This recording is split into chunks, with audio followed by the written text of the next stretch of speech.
This is the secret hidden story of the fashion icons who revolutionized our clothes, from basic to being something that defines who we are. It's the story of the original influencers, 3 scraggy, penniless sons of impoverished immigrants. They didn't inherit factories, smart jackets, fancy cars. They had nothing but the clothes on their back and a dream. 2 were from the roughest streets in the Bronx, born just blocks apart. The 3rd was from the tough Lower East Side. They saw their fathers sweat every day with empty pockets. Fathers who were born in harsh, dirt-poor worlds across an ocean. But their sons went on to revolutionize the world of fashion with nothing more than grit, hard work, and determination. This is the story of how 3 boys, Ralph Lauren, Levi Strauss, and Calvin Klein, never gave up. They were the original influencers, outsiders who realized how to make their own stories.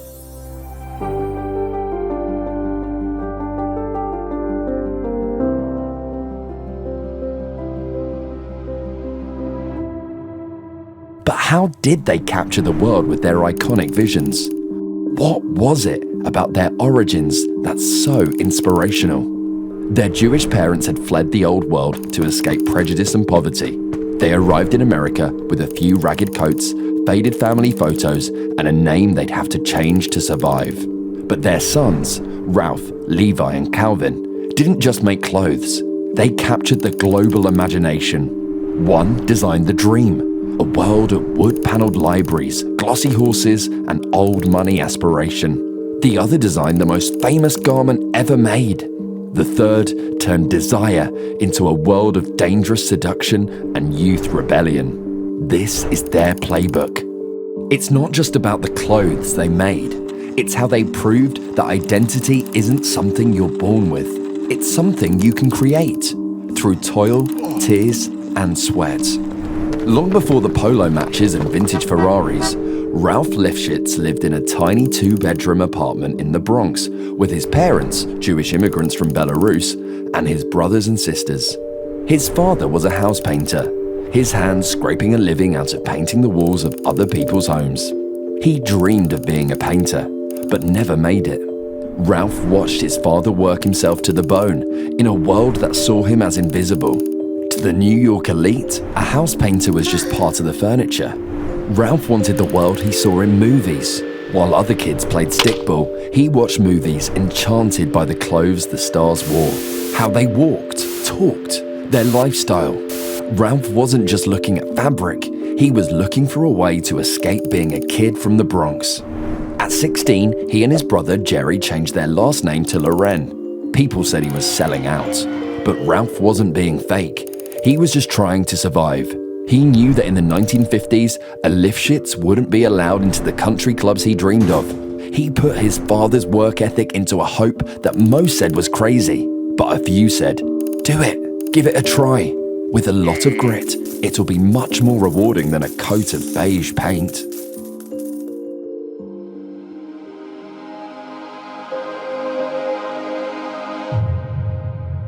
To understand these dirt-poor kids, we have to understand the immigrant who laid the tracks a century earlier. 1847, Levi Strauss, later known as Levi, lands in the Lower East Side. He's 18, he's Jewish, he speaks little English, has no money. Levi isn't looking for fame, he's looking for a way to feed his mother, Rebecca, and sisters. For 6 years, he's a peddler, walks the New York streets trying to sell kettles, blankets, pots and pans, small sewing tools. 1853, the gold rush hits, but Levi doesn't chase the get-rich-quick dream. He's seen too many lose everything. He goes to San Francisco not to find gold, but to dress the exhausted diggers. He sees miners with torn pants, bleeding knees. Like them, he knows what it's like to do hard, physical work. He has a flash, makes sturdy pants for the miner. They'll be functional, not fashion. But Levi knows they'll be strong, last a long time. It's what miners need, durability, because he knows what they can afford and how he can help them. He hammers copper rivets into heavy canvas and creates the world's first denim jeans. He doesn't know why, but puts a number on them, 501. Suddenly miners, cowboys, farmers all like them. Blue jeans are born. Fast forward to the 1940s, Ralph is living in a tiny family apartment. He wears hand-me-down clothes. He's searching for his defining moment, but he knows, for him, it's not in jeans. Ralph doesn't dwell on the cramped room. He goes to the movies, watches Cary Grant, images of the English aristocracy. It dawns on him, their style isn't vanity. It's a way of telling the world who you are.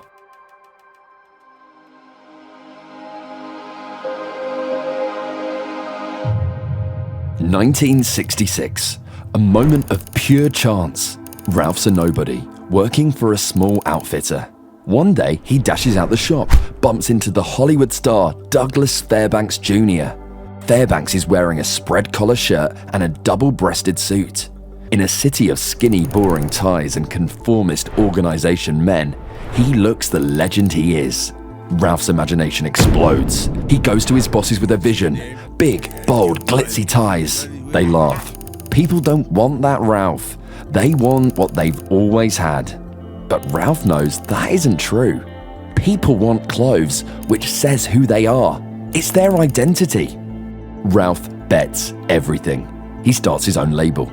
He works day and night in a tiny room in the Empire State Building. Rejection follows rejection.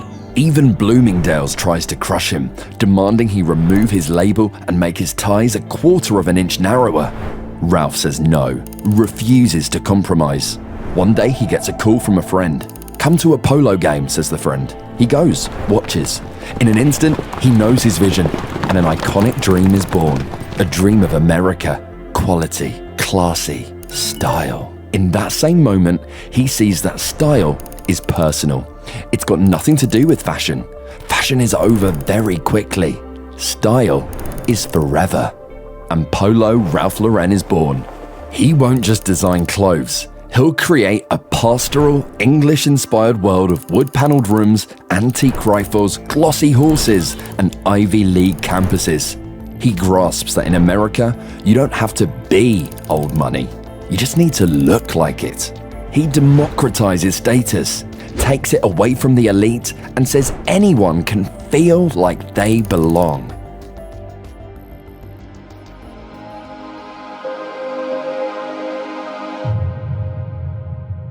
While Ralph was making his dream, the other Bronx kid was building a temple of desire, Calvin Klein. Born to Jewish Hungarian immigrants, Calvin's father ran a small grocery store in a rough patch of Harlem. Like Ralph, Calvin was an outsider. Also like Ralph, he knew the sweat required to escape the streets. When Calvin looked at his father, he saw an exhausted man behind a counter all day. His mother, a seamstress, working late-night shifts. But it was his grandmother, a tailor, who gave him his true inheritance, a sewing machine. Calvin sat at his grandmother's feet, learning how to stitch. He was a boy obsessed with sewing. When word got out at his school, he was bullied with schoolyard cruelty. But something is driving him. He doesn't have a safety net. In 1968, he borrows a few $1,000s, starts his own company. He lives on coffee and nerves. Legend has it, he wheeled his coat rack down 7th Avenue himself because he couldn't afford a delivery truck. But he took the grit of his father's grocery store, work with no fluff, and turned it into a minimalist aesthetic that changed the world. His family's struggle for survival gave him a different dream from Ralph. Calvin loved blue jeans. Thought, what if I see 501s in my way? His defining moment had arrived. Calvin also saw the world moving from the proper to the provocative. That meant, in a world where image is king, provocative controversy creates cultural moments. He took Levi's intention, the blue jean, and did the unthinkable. He made it dangerous, sexy. 1980, a 15-year-old Brooke Shields looks into the camera and says, "You want to know what comes between me and my Calvins? Nothing." The world lost its mind. Ads were banned. People protested viciously. Outrage swept like a fever over the land. But the ad worked. 200,000 people wore his skinny jeans in the first week alone. Millions followed. And anyone, from presidents to protesters, college kids to corporates, construction workers to actresses, anyone could wear Calvin's 501s. Jeans become the greatest clothing creation in human history. 1985. Calvin shows model Nick Carmen stripping to his boxers, washing his 501s. He links Levi jeans to sex appeal and rebellion. Denim isn't practicality anymore, it's personal style. Movie stars have worn them. James Dean turned jeans into surging youth rebellion. Marlon Brando into tough dock workers fighting for their rights. Muhammad Ali put on matching denim shirts and jeans while training. Calvin knew the playbook way before anyone. People said, "Go easy, Calvin. Cut daring to provoke." But that wasn't him. He was a disruptor. The sultan of sex who combined fashion with celebrities. No one had done it before, and Calvin loves being the innovator. From Kate Moss to Kendall Jenner, Jeremy Allen White, Calvin's ads are not just about denim or underwear. He reinvents alluring sensuality and status. And Calvin's the best in the business. His 2025 ad with Bad Bunny inspires a whole new audience. No boring photo shoot, it's a music video. Calvin and Ralph had cracked the fashion secret. Designed the dream, not the clothes. Ralph reshaped America, Calvin defined sex. And both their dreams were about aspirational individuality.